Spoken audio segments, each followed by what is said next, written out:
Good morning students. जो topic आज हमने करना है सेकंड लॉ ऑफ मोशन हमने यहाँ पर देखना है। इससे पहले फर्स्ट लॉ ऑफ मोशन आप पढ़ चुके हो, जिसके अकॉर्डिंग आपके पास में क्या था, जिसके अकॉर्डिंग आपके पास में अगर आपके पास में कोई भी एक अनबैलेंस्ड फोर्स की बात हो, किसकी बात की जाए, एक अनबैलेंस्ड फोर्स आपका वहां पर अप्लाई किया जाएगा, जिसके कारण ऑब्जेक्ट अपनी स्टेट चेंज करेगा। वो स्टेट ऑफ रेस्ट आपका रख सकता था या फिर स्टेट ऑफ उसकी मोशन थी। तो आपके पास में देखा जाए तो आपके पास में ये स्टेट वहां पर क्या करेंगे, ये स्टेट आपके पास में वहां पर चेंज करेंगे, रेस्ट आपका मोशन में जाएगा और फिर आप मोशन आपके पास में रेस्ट में ये जाएगा। ये आपने वहां पर देखा था। लेकिन अगर आप वहां पर कुछ एक देखिए आपके पास में जो ये थाला, तो आपके पास सिंपली क्या था, ये आपको बताता था वहां पर चेंज ऑफ मोशन के बारे में। क्या बताता है? चेंज ऑफ मोशन आपके पास में यहाँ पर ये बताता है। और इसे चेंज करने के लिए आपको क्या करना पड़ता है, इसे चेंज करने के लिए आपको वहां पर फोर्स अप्लाई करना पड़ता है। अब सेकंड लॉ ऑफ मोशन जो हमारा होगा वो फोर्स के बारे में हमें बताएगा कि फोर्स आपका क्या होता है। ठीक, तो इसके लिए अगर आप वहां पर कुछ एक देखते हो, क्या कुछ एक जनरल लाइफ से आपके पास में कुछ एक एक्टिविटीज अगर देखी जाए, ऑब्जर्वेशन आपके देखी जाए, तो अगर आप वहां पर बात करते हो कि टेबल टेनिस गेम की अगर आप बात करते हो, किसकी बात की जाए, अगर बात की जाए वहां पर टेबल टेनिस गेम की। अब जो टेबल टेनिस गेम आपका होगा, तो इस गेम में आपके पास में क्या आपके पास में रहेगा, जो टेबल टेनिस गेम में आपके पास में बॉल होती है, अगर ये प्लेयर को हिट करती है तो उसको इंजरीज नहीं होते। लेकिन अगर आप दूसरे वे से देखते हो, क्या अगर आप क्रिकेट बॉल की बात करते हो, किसकी बात कीजिए, क्रिकेट बॉल की अगर आप बात करते हो और ये क्रिकेट बॉल आपके पास में कैसी हो, और अगर ये क्रिकेट बॉल आपके पास में फास्ट मूविंग क्रिकेट बॉल आपके पास में ये दे दी गई हो, तो फास्ट मूविंग क्रिकेट बॉल आपके पास में किसी भी प्लेयर को या फिर किसी भी पर्सन को इंजरी कर सकता है, बट टेबल टेनिस बॉल आपका इंजरी न वहां पर नहीं कर सकता है। अब सेकंड सिचुएशन हम यहाँ पर ले सकते हैं, क्या अगर कोई एक ट्रक आपका ले लिया जाए, क्या हो, ट्रक की बात की जाए, और ट्रक आपका अगर पार्किंग में लगाएगा और ये रेस्ट पर आपका है, तो इससे आपको कोई किसी टाइप का कोई भी डेंजर नहीं होगा, इजिली आप उसको क्रॉस कर सकते हो, उसके आसपास आप वहां पर जा सकते हो। बट अगर आप वही ट्रक ले लेते हो किसमें, अगर यही ट्रक आपका मोशन में ले लिया जाए, किसमें हो, अगर ये मोशन में आपका हो, और जो मोशन इसका है, मोशन आपके पास में ये बहुत कम स्पीड का है और ये स्पीड इसकी 5 मीटर पर सेकेंड अगर दे दी जाए, तो अगर इस स्पीड से आपका ट्रक चल रहा है और चलते टाइम अगर ये किसी से टकरा जाए, स्पेशली कोई पर्सन आपका सामने हो, तो उसको ये वहां पर मार सकता है, या फिर यूं कहिएगा कि वो आपका डेड आउट हो सकता है। क्लियर, एक्सीडेंट के कारण वो वहां पर आपका मर सकता है। तो इस यहाँ पर देखा जाए तो ट्रक आपका रेस्ट पर था, ट्रक आपका मोशन में है और स्लो मोशन में आपका ये दिया गया था, फिर भी आपका इसमें डेंजरस रिजल्ट आपको देता है। सिमिलरली अगर आप वहां पर बात करते हो किसकी, अगर आप वहां पर बात करते हो किसी भी बुलेट की, जो बुलेट आपके पास में दिया गया है, तो ये अगर किसी भी गन से फायर किया जाए, तो ये आपको पता है कि इसका जो मास होता है, बुलेट का मास आपके पास में एक स्मॉल मास आपके पास में इसका रहेगा। लेकिन जो स्मॉल मास आपके पास में है, तो ये आपके पास में जिस वेलोसिटी से मूव करता है या जिस स्पीड से मूव करता है, इसकी स्पीड वहां पर एक हाई स्पीड वहां पर इसकी होती है।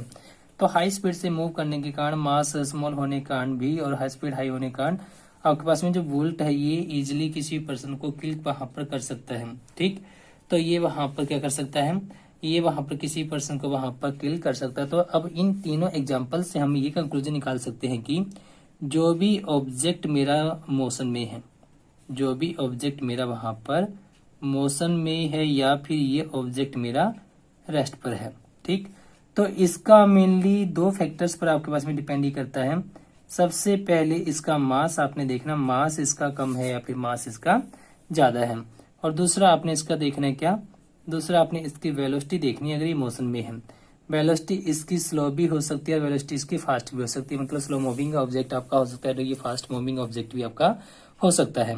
ठीक, अगर ये ऐसा है तो आपके पास में इन दोनों का मतलब आपके पास में जो मेन रोल है वो किसका, मास और वेलोसिटी का आपके पास में ये रोल है।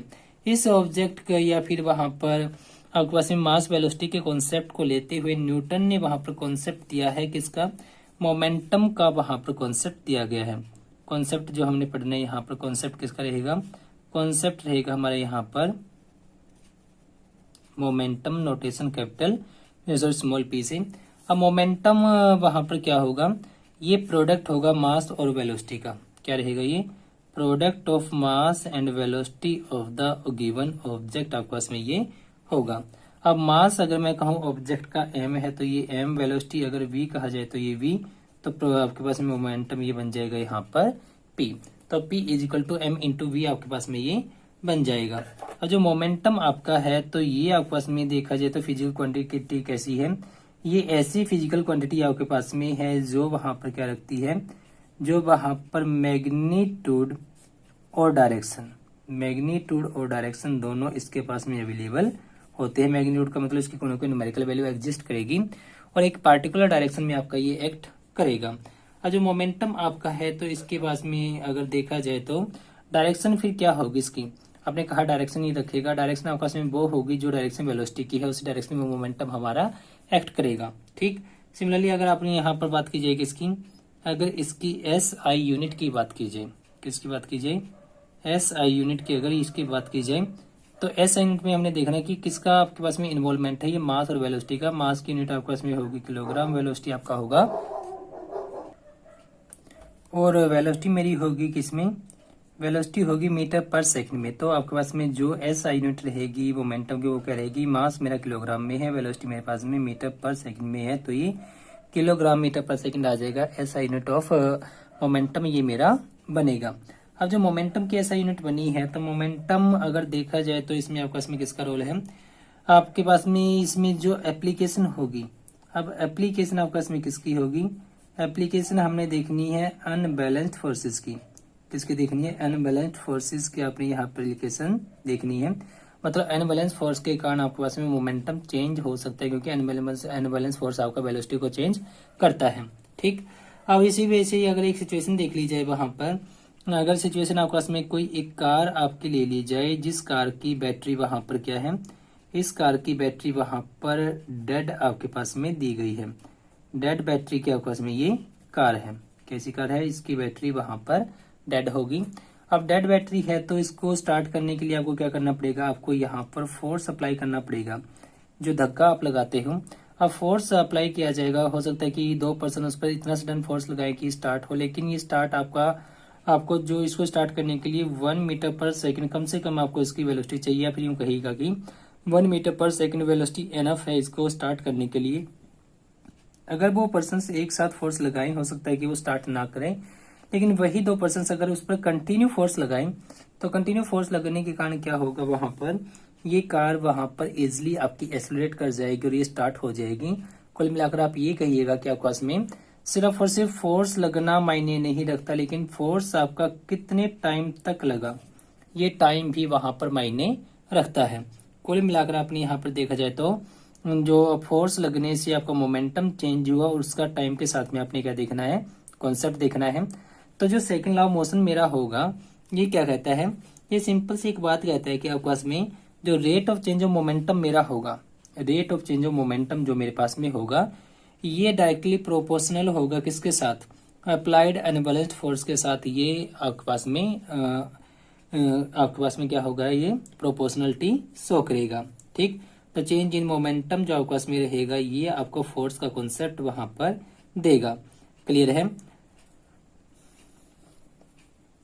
तो आपने बात फोर्स की करनी थी, फोर्स आपका क्या रहेगा यहाँ पर, प्रोपोर्शनल टू मोमेंटम P आप इसको कह सकते हो, अकेला P नहीं होगा, ध्यान रखना। ये change of momentum with respect to time आपके पास में रहेगा, या फिर कहिएगा कि रेट ऑफ चेंज ऑफ